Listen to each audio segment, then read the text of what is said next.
Welcome back to How to Carve a Wooden Bowl, episode 4. We've worked really hard at this point to get our bowl blank ready, and now we're finally into the fun part. We're going to carve the inside of the bowl. But before we get to the actual carving, I wanted to cover a few things. First of all, you'll notice our bowl blank is in this trash bag, and that's because we're trying to keep the wood green and not let it dry out.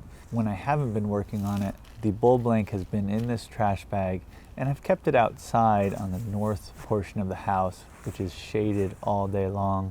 And here in Southwest Ohio, it's been mostly below freezing, so we really shouldn't have lost very much moisture in our blank at this point. I also wanted to discuss whether to carve the inside of the bowl first or the outside of the bowl first, because both can be acceptable in different circumstances. This relatively simple round bowl, I actually carved the outside first, and then I carved the inside to thin these walls down until I matched the curvature of the outside. And on this cherry bowl, I carved the inside first, and then I carved the outside to get thin walls to match the interior that I already carved. So why would one choose to carve the outside of the bowl first?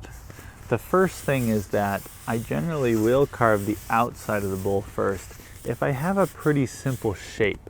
In this case, we had a round bowl. I did have some slight curvature to make this bottom area proud and a little bit of a swoop to the handle, but overall this was a very simple shape. I felt like I could get better symmetry carving the outside of the bowl first and then carving the inside to match the contours of the outside that I already carved. If you look at this bowl, the outside portion of the bowl is relatively complex. We have this swoop to the top, we have handles. This outside and the complexity of the shape would be difficult to carve symmetrically. So I felt like I could get better symmetry by carving the inside of the bowl and then coming to the outside and carving to thin walls down to this symmetrical bowl shape that I already created. Now both these bowls are relatively large, but if you have a small bowl, it's often better to carve the inside first so you have stability of the bowl blank while you're carving the inside. Otherwise you remove so much bulk to your bowl blank that it becomes hard to stabilize the bowl while you're roughing out the inside. Now the bowl we're going to carve is somewhere in between the outside complexity between this bowl and this bowl. It does have handles and that adds to the complexity, but it also has a flat top because we chose to do the inside of the log or the pith side up orientation. So I actually think you could be successful carving either the outside or the inside of a bowl such as this, but I'm going to go ahead and hollow the inside and then thin down the exterior in the next episode to get the final shape. Now there's one other very basic carving principle that I want to cover before we get to hollowing out the inside of this bowl, and that is the direction to make a cut in comparison to the orientation of the grain to prevent tear out. So in this small little scrap piece of cherry, we have linear grain kind of coming this direction. And let's say I wanted to remove a small portion over on this side of the wood. And I really have two options. I could either cut downhill or I could come back the other way and cut uphill. Whenever you're carving, you always want to go towards the more supported grain. So you always want to be sort of coming downhill here.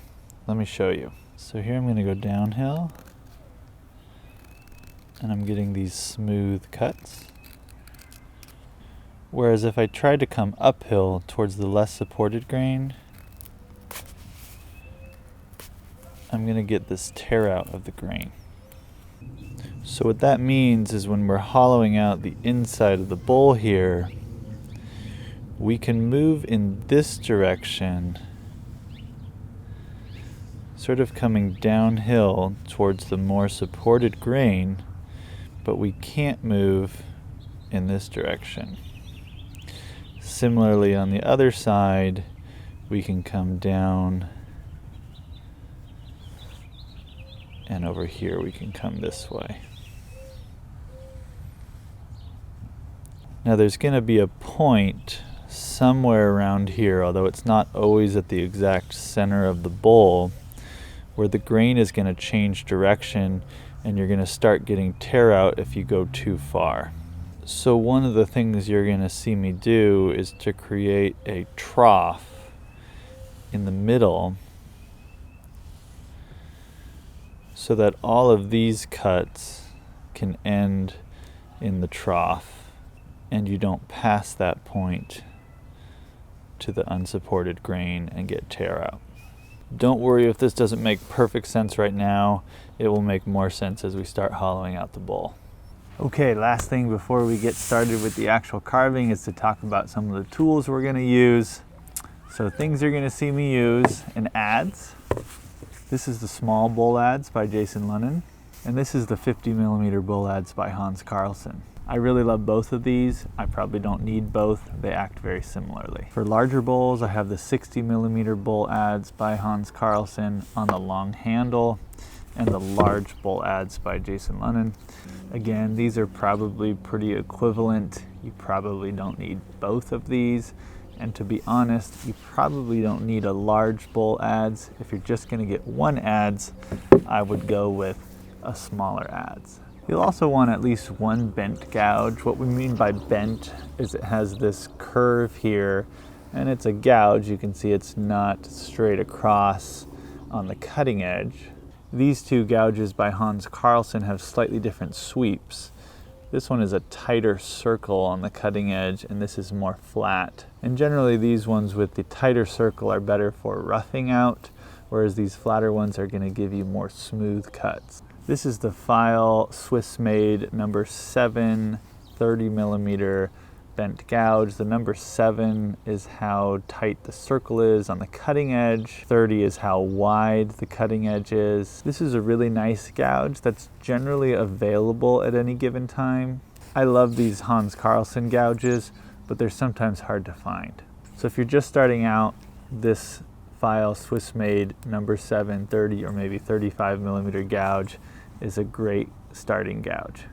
Last thing I have out here is a dogleg gouge. This one's also made by Jason Lennon. And what this is used for is the transition between the side of the bowl and the bottom. So sometimes even a bent gouge or an adze is not going to be able to make the turn from a relatively flat bottom to a steep walled side. And that's where this dogleg gouge comes into play. Kind of a specialty tool.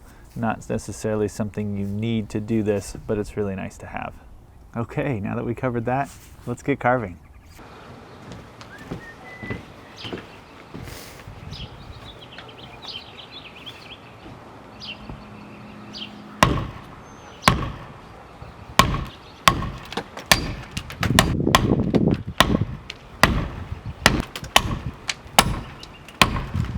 All right, so the idea here is we're just going to start in the very center and kind of work circumferentially, removing wood as we go. And I'm probably going to get to maybe an inch or a little less than an inch from the rim before moving on to a gouge. As I get closer, I'll probably move to a smaller adze as well.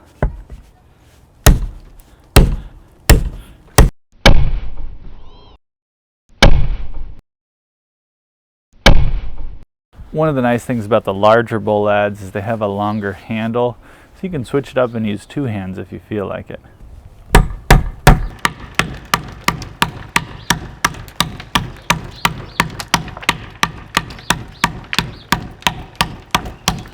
This rough out's actually going pretty quick with this large bowl adze, but as we get closer to the rim, we're gonna have to slow down and think of a couple things. One is we just have to be really careful not to ding the edge of our bowl. And the other thing is we just have to think about depth. So one thing I like to do is just get a scrap piece of wood and have this be a marker for you to decide if you are at your right depth. So this piece of wood is approximately 5/8 shorter than the height of the bowl. So if I carve to the height of this, I'm going to have a little over 1/2 inch at the bottom of the bowl. So let's just see where we are now. We'll get some sort of flat here, and we'll look, and it looks like I still have maybe 1/2 inch to go, which really means we have slightly more than 1 inch left of wood at the bottom of the bowl. We'll keep this around and recheck as we get close to our final shape.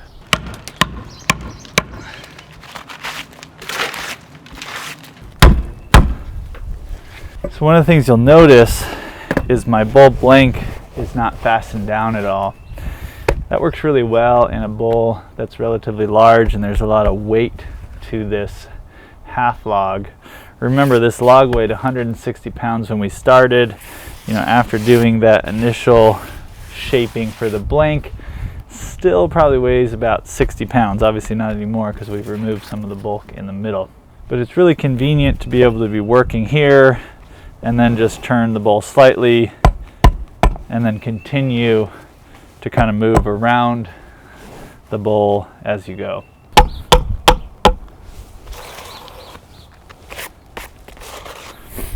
Okay, what I've done now is I've created 2 troughs that bisect the bowl and taken this all the way down to the final depth and within about 1/8 of an inch from the line. I'm going to check my depth one more time.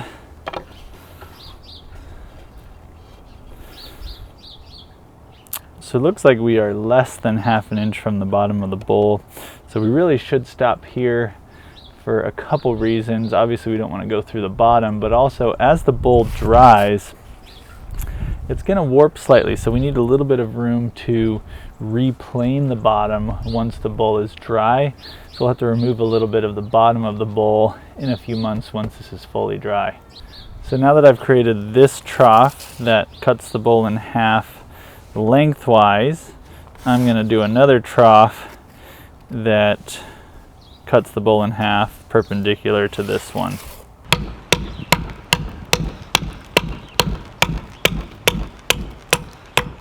Okay, so what we did here is we got pretty close to the line on a trough that cuts the bowl in half this way and another trough that cuts the bowl in half this way. Our depth is approximately where we want it, and so now we just have some bulk in these corners that we have to remove. And this is where that diagram of the grain comes into play. When we're removing these corners, we want to be moving from short grain to longer grain. So in this case, from the handle area to this edge of the bowl. So as I remove this wood, I'm going to be taking my adze and I'm going to be coming this direction, this direction, this direction, and this direction. If I try to come this way, the wood's going to tear out and not be smooth.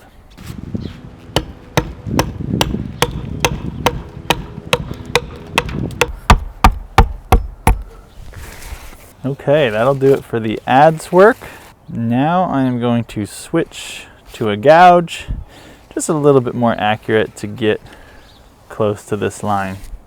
I am going to take a little lunch break here, and one thing I'm going to do is I'm going to put this straight back in that trash bag because the bowl is now losing a lot of moisture from this exposed end grain, and I want to try to keep it from losing moisture as much as possible. And now we're going to move on to doing slightly more refined cuts with a bent gouge.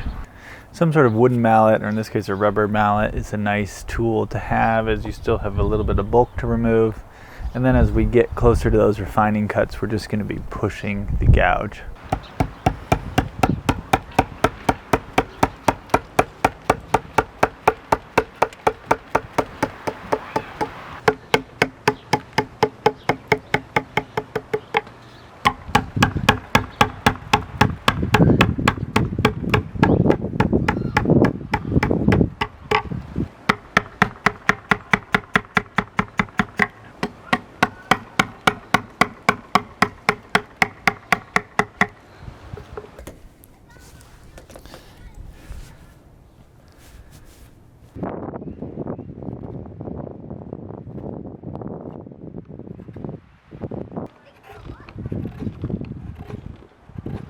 Okay, we have roughed out the inside of the bowl.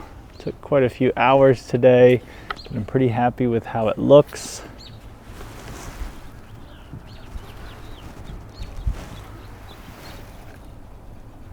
And I can tell I've gotten pretty thin on the bottom.